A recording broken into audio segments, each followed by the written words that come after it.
अमरावती महानगरपालिकेची सर्वसाधारण सभा 15 जुलै रोजी पार पडणार आहे.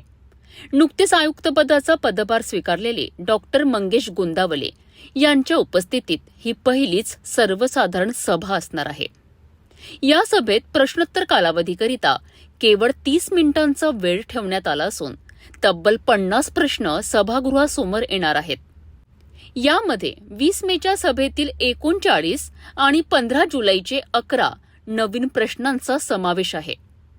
याशिवाय 9 प्रशासकीय विषय आणि शासनाकडून प्राप्त 3 पत्रे अवलोकनार्थ ठेवण्यात येणार आहेत. सभेतील सर्वात मोठा विषय म्हणजे 145 प्रस्तावांवर चर्चा होणार आहे. या प्रस्तावांमध्ये 20 फेब्रुवारीचे 2, 17 मार्चचे 48, 20 एप्रिलचे 24, 20 मेचे 54 आणि 15 जुलैचे 17 नवीन प्रस्तावांचा समावेश आहे.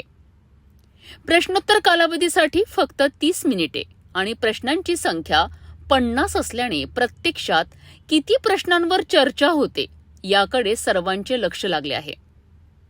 दरम्यान शहरातील अस्वच्छतेबाबत नागरिकांच्या तक्रारी सातत्याने वाढत आहे.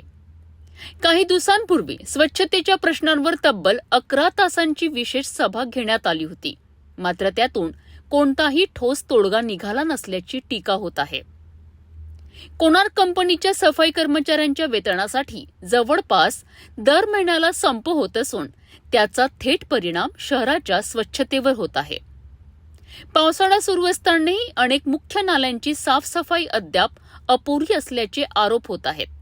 त्यामुळे स्वच्छता, नाले सफाई आणि प्रशासनाच्या कार्यपद्धतीवरून सभागृहात जोरदार घमासान होण्याची शक्यता आहे. 15 जुलै रोजी होणाऱ्या या सर्वसाधारण सभेचे थेट प्रक्षेपण सिटी न्यूजवर पाहता येणार आहेत.